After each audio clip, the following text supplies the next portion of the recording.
ආයුබෝවන්. වාහන කිව්වම ලෝකේ ඕන තරම් වාහන තියෙනවා. හැබැයි රෝල්ස් රොයිස් කියන්නේ වාහනයක් නෙවෙයි. ඒක පාවෙන මාලිගාවක්.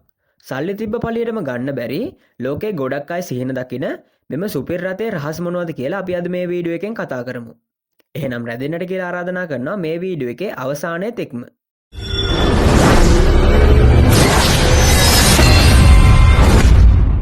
රෝල්ස් රොයිස් කම්පැනි එක පටන් ගත්තේ මීට අවුරුදු 120කට විතර කලින්. ඒ කියන්නේ 1904 දී චාල්ස් රොයිස් කියන සල්ලිකාර මිනිස්සයයි හෙන්රි රොයිස් කියන දක්ෂ ඉංජිනේරුවයි එකතු වෙලා තමයි මේ වැඩේ පටන් ගත්තේ. එංගලන්තයේ පටන් ගත්ත මේ සමාගමේ එකම අරමුණ වූයේ ලෝකයේ තියෙන හොඳම වාහනේ හදන එක. දැනට රෝල්ස් රොයිස් වාහන ප්‍රධාන මාදලි 4කින් අපිට දැක් ගන්න පුළුවන්. අංක 1 ෆැන්ටම්. ඇත්තරම මේක වාහනයකට වඩා පාවෙන මාලිගාවක් කිව්වොත් නිවැරදි. ෆැන්ටම් එකක් පාර යනවා දැක්කත් ඇති. ඒකේ තියෙන පෙනුමෙන් පේනවා ඒක කොච්චර ප්‍රභූ වාහනයක්ද කියලා. මේකේ ඉස්සරහ තියෙන ඩ්‍රිල් එක හදලා තියෙන්නේ පරණ ග්‍රීක දේවාලයක කුළුණු පේලියක් මතක් වෙන විදිහටයි. ඒ තරම් රාජකීය පෙනුමක් මේ වාහනේට තියෙනවා. ෆැන්ටම් එකේ තියෙන සුවිශේෂිතම දේ තමයි ගැලරි එක. වාහනේ ඉස්සරහා ඩෑෂ්බෝඩ් එකේ වීදුරුවකින් ආවරණය කරපු හිස් ඉඩක් තියෙනවා. ඒකට ඔයාට කැමති ඕනෑම කලාකෘතියක් දාන්න පුළුවන්. ඒ කියන්නේ ඔයා ආසම චිත්‍ර ශිල්පියෙක් ලවා ඇඳපු චිත්‍රයක්, රත්තරන් කැටයමක්, එහෙමත් නැත්නම් පෝසිලෙන් වලින් මල් වැලක් වගේ ඕනෑම දෙයක් ඒ වීදුරුව ඇතුළට දාලා ඔයාට වාහනේ ඇතුළත මියුසියම් එකක් වගේ හදාගන්න පුළුවන්. ෆැන්ටම් එක හදලා තියෙන්නේ ලෝකයේ තියෙන නිහඬම වාහනේ විදිහටයි. මේකේ වීදුරු පවා මිලිමීටර් 6ක් විතර ඝනකමයි. වාහනේ ඇතුළට එළිය සද්ද එන්නේ නැති වෙන්න කිලෝග්‍රෑම් 130ක විතර ශබ්ද පරිවාරක ද්‍රව්‍ය අලවලා තියෙනවා. ටයර් ඇතුලේ පවා සද්දය අවම කරන විශේෂිත ෆෝම් එකක් තියෙනවා. අංක 2 ගොස්ට්. ෆැන්ටම් එක රාජකීය මාලිගාවක් වගේ නම් රෝල්ස් රොයිස් ගොස්ට් එක කියන්නේ ඒකේ තියෙන නවීනතම සහ තාක්ෂණයෙන් ඉහළ සංස්කරණය කිව්වොත් මම හරි.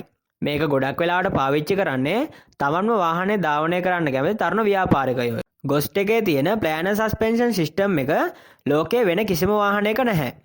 වාහනේ ඉස්සරහ තියෙන කැමරා වලින් ඉස්සරහ පාරේ තියෙන වලවල් ගල් නිරීක්ෂණය කළා වාහනේ වල උඩින් යන තප්පරයකට කලින් සස්පෙන්ෂන් පද්ධතිය සකස් කරනවා. එතකොට ඇතුලේ ඉන්න අයට පොඩ්ඩක්වත් ඒ ගැස්සීම දැනෙන්නේ නැහැ. අංක 3 කූලිනන්. මෙම වාහනයට කූලිනන් කියලා නම තිබ්බේ ලෝකයේ මෙතෙක් හමුණු විශාලම දියමන්තියේ නමෙන්. ඉතින් මේ නම වගේම තමයි මේ වාහනයත් පාරේ යනකොට මාරම තේජසක් තමයි තියෙන්නේ. සාමාන්‍යයෙන් රෝල්ස් රොයිස් කිව්වම අපිට මතක් වෙන්නේ කාපට් පාරවල් යන වාහන විතරයිනේ. හැබැයි කූලිනන් වාහනේ එහෙම නැහැ. මේකේ තියෙන ඕෆ් රෝඩ් බොත්තම එබුවාම වාහනේ උස වැඩි වෙනවා. ඊට පස්සේ මඩ පාරවල්, වැලි පාරවල්, ගල් පාරවල් වගේම අඩි 2ක් විතර ගැඹුරු වතුර පාරක වුණත් කිසිම බයක් නැතුව යන්න පුළුවන් වාහනයක්. අංක 4 ස්පෙක්ටර්. ස්පෙක්ටර් කියන්නේ රෝල්ස් රොයිස් සමාගමෙන් ගහපු පළමු පූර්ණ විද්‍යුත් වාහනය. ඔයාලා දැන්ටමත් දන්නවා රෝල්ස් රොයිස් වාහන කොහොමත් නිහඬයි. හැබැයි මේකේ පෙට්‍රල් එන්ජිමක් වෙනුවට බැටරි සහ මෝටර් දාලා තියෙන නිසා මේකේ කිසිම සද්දයක් ඇත්තෙම නැහැ. මේක පාරේ යනකොට හරියට හොල්මනක් පාවෙලා යනවා වගේ දැනෙන නිසායි මේකට ස්පෙක්ටර් කියන නම දාලා තියෙන්නේ. රෝල්ස් රොයිස් රථයක් නිපදවීමේදී රොබෝවරුන් භාවිතා කරන්නේ ඉතා අඩුවෙනි. සෑම රථයක්ම පාහේ එංගලන්තයේ ගුඩ්වුඩ් කර්මාන්තශාලාවේදී ඉහළ පුහුණුවක් ලැබූ ශිල්පීන් විසින් අතින් එකලස් කරනු ලැබේ. එක මෝටර් රථයක් සාදා නිම කිරීමට ආම වශයෙන් මාස 2 සිට මාස 6 දක්වා කාලයක් ගත වේ. සෑම රෝල්ස් රොයිස් රථයකම පැත්තේ ඇති සිහින් රේඛාව සම්පූර්ණයෙන්ම අතින් අදින ලද්දකි. මේ සිදු කරන්නේ මාක්කෝඩ් නම් ශිල්පියා විසින් පමණි.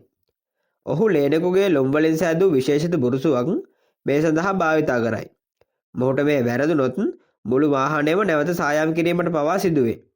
මන්ද එම තීන්ත මැකීමට නොහැකි බැවින්. මේ වීඩියෝ එක පිළිබඳව ඔබ සිතන දේ පහලින් කමෙන්ට් කරන්න යන්න. මේ වගේ තවත් අලුත් වීඩියෝ එකකින් හමු වෙන බලාපොරොත්තු වෙමින් අද අපි සමුගන්නවා. මේ වගේ අලුත් වීඩියෝ හැමදාම නරඹන්න මගේ විශ්ව විස්තර YouTube නාලිකාව subscribe කරලා bell icon එකත් ඕල් දාලා තියාගන්න. එහෙනම් ඔබට ජය.